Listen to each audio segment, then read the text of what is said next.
So we are just one day away from Alireza Firouzja's return to classical chess. So he's not played for 5.5 months. He's returning tomorrow, playing in Bucharest, Romania. It's the Grand Chess Tour. Tons of superstars are playing. One of the guys he's playing is Wesley So, and they always have the most amazing battles. This is another great example. It was taken from the Aimchess Rapid, played last year. Let's have a look what happened. Wesley had white here, and he kicked off with pawn to c4.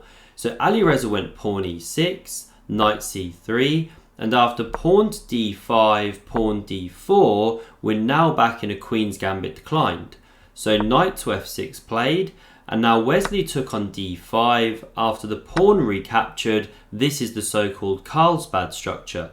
So the bishop came to g5, pawn c6 cemented the centre, pawn e3, pawn h6 put a question to that bishop. It dropped back to h4 here. Black continues developing. This bishop came to d3. Black castled the king. And now this knight came to e2, not the traditional f3 square which has been seen for 100, 200, 300 years, etc. Now the whole idea of this setup is that you want to free this f-pawn to go pawn f3, support e4 later, set up the big centre. So that's why it develops to e2. Firouzja went rook to e8, queen c2, and now knight beats d7, standard development, and white goes pawn f3, getting on with that plan. And now Alireza has a number of options here. You can go knight to f8 or pawn c5, different things have been tried, but pawn b5 is quite an interesting one. You're clamping on this c4 square, but you're also threatening to push pawn b4 at a later point, and that can be an important tempo against this knight if white plays e4 at the wrong moment. So castles now from Wesley, the knight came to b6, and now rook a to d1 was played, again thinking about the e4 break, because this supports the d-pawn. Then after e4, that one won't be undefended by the queen if this knight ever moved away. Prophylactic move, and here Wesley doesn't mind if this knight jumps into c4. Now it hits this pawn, so you could defend it with the bishop. Let's say this bishop dropped back, opening the rook. Well, now you can go e4, and the point is that white kind of plays around this knight. Even though it looks aggressive, it's actually helping white get the e4 break in. And say you kicked this knight, well, it can find a good home on a4. Now your knight's looking a bit loose, you can't take here, and so e5 is coming. If you don't play b4 and you capture, well, now you give white the big centre. Say you attack the bishop, well, we can take here, the pawn recaptures, knight g3 could come, and the point is that even though black's got the bishop pair, white's got the centre, better pawn structure, doing quite well. So these are some of the themes going on in the position. This is why black isn't too keen to jump that knight on c4 too prematurely, and equally Wesley's not too fussed to play pawn b3 and stop that knight invasion. He lets black do it if they want to. So Alireza just goes bishop to d7, standard development here. We had king h1 from Wesley, prophylaxis coming off this diagonal after e4 is played. The rook came to c8, and this is really black's big idea now, to break with pawn c5 at the right moment. And that's why pawn a3 was played, so you clamp against this b4 move. White wants to get the e4 break in, if possible, before black gets c5. But Alireza now goes a5, renewing that b4 threat. And now because this queen is lined up against the rook, c5 is coming. e4 is not quite working in this position because then b4 comes. That's why Wesley goes queen d2 now, coming off that file. But Alireza gets this moment to push pawn b4. So he's kind of won this opening battle, really. He's achieved his pawn breaks on the queen side before Wesley could ever get that central e4 break in. So really nice prep from Alireza. Now the pawn captured here, the pawn recaptured. This knight came back to a2, looks pretty miserable, but how's black actually defending this pawn? Well, we'll see Alireza's idea in a moment, really beautiful. So he plays pawn c5 first, defends that pawn, breaks in the centre, opens his pieces, and now Wesley takes that one. He doesn't want it to come to c4 here, so captures on c5, the bishop recaptured. There's pressure on this pawn now with bishop and rook, so the knight hit d4.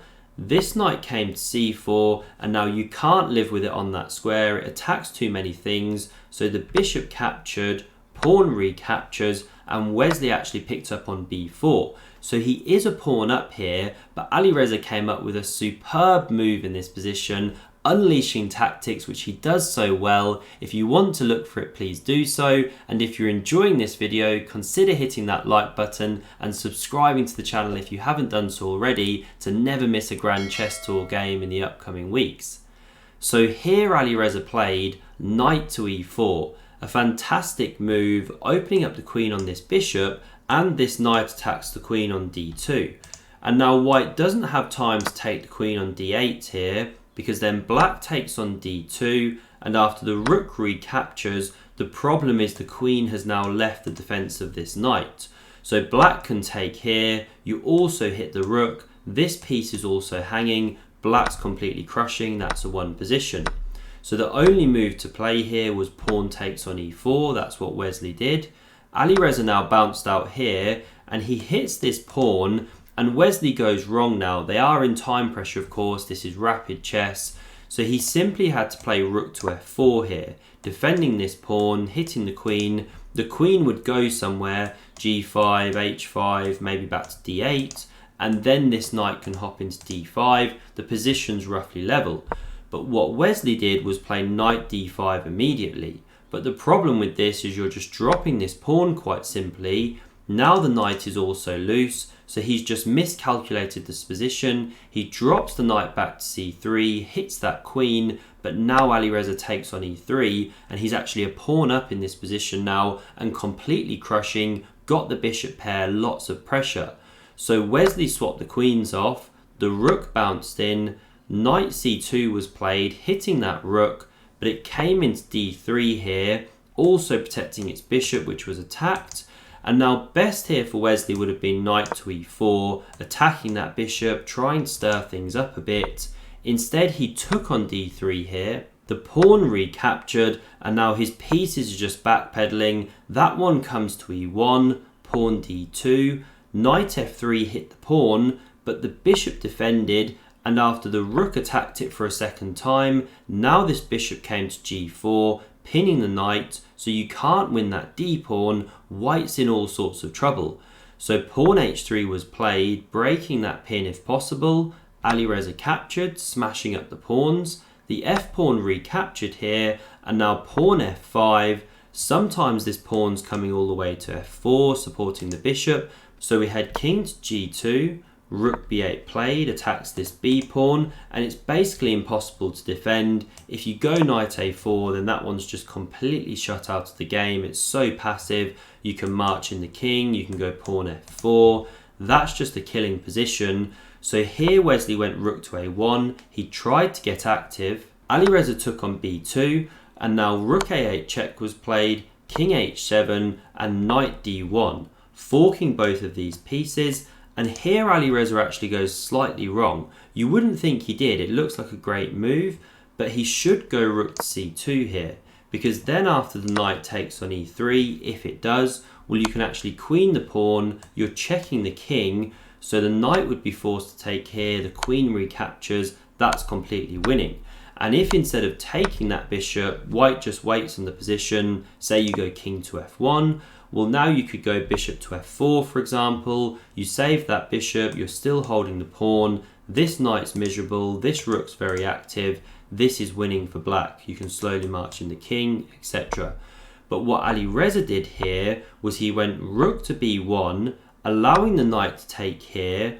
Then he pushed f4. It looks great and completely winning, because after the knight comes back, the rook recaptures, and the rook comes behind the pawn. Black is simply 2 pawns up here. This rook's on the second rank, about to queen, surely winning. But it's actually very hard for black to make progress, because this rook's stuck defending the pawn, and it's not so easy to actually march your king in here when these pawns control squares. The king is still here, the rook cuts the king. So we'll see some of that trouble now after Alireza went pawn to g5. Because rook d6 was played by Wesley, king g7, And now if Wesley had just carried on waiting with rook d7 check, it's not so easy to actually bring the king in, cross that barrier in the middle of the board. Say you had these moves, king to f6, rook d6 check. Even if you come to e5, you can't actually keep coming through. It's very difficult to get anywhere. Equally, if you try and come around this way, you're blocked out. You'd have to move the rook away, then you lose the pawn, and it would be 3-on-2 on the king side, which is usually leading to a draw. So that would have been Wesley's best bet, just to keep checking that king. But coming back here, after king to g7, Wesley went h4, but now Alireza correctly takes that one. Yes, he breaks up his pawns, but now it's 4 pawns versus 1. This is really overwhelming.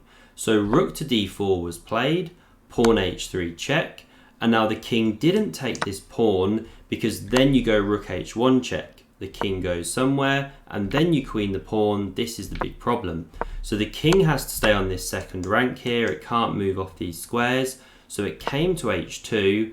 Now king g6, rook d6 check, and Alireza just starts slowly improving his pieces. He brings in the king, and now this is a nice transition because after rook d6, he goes rook to f1. So he gives this pawn on d2, you can't allow it to queen. Then he picks up on f3, but this is now a technical win, and Alireza duly converted. So the rook came to a2, this pawn came up the board. All Wesley can really do here is bounce around with the rook, start giving checks. So Alireza slowly improved the pieces. There's a lot of moves here, so I don't want to linger too long. He brings that king in, marches it into the position, marches the pawns up the board. Now Wesley didn't take this one, then king g3, you hit the rook. If king f1, hitting this one so as to not get mated, well, this is just a 1 pawn endgame, so we didn't have this. So after pawn h4, the rook came to a8.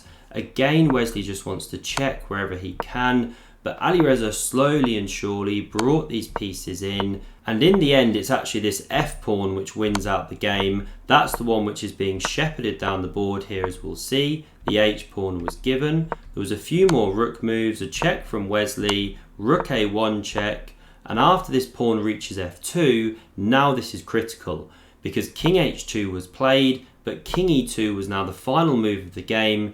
If you check the king like this, well, now we can actually move away from the protection of the rook. If you take here, we're taking back, making a queen, and if you keep checking, well, the king just snakes all the way up the board. Eventually it will attack the rook, it will have to give ground, then we queen the pawn, it's game over. If you enjoyed this game and want to see another amazing Wesley versus Alireza game, click here. Thanks for watching, see you soon.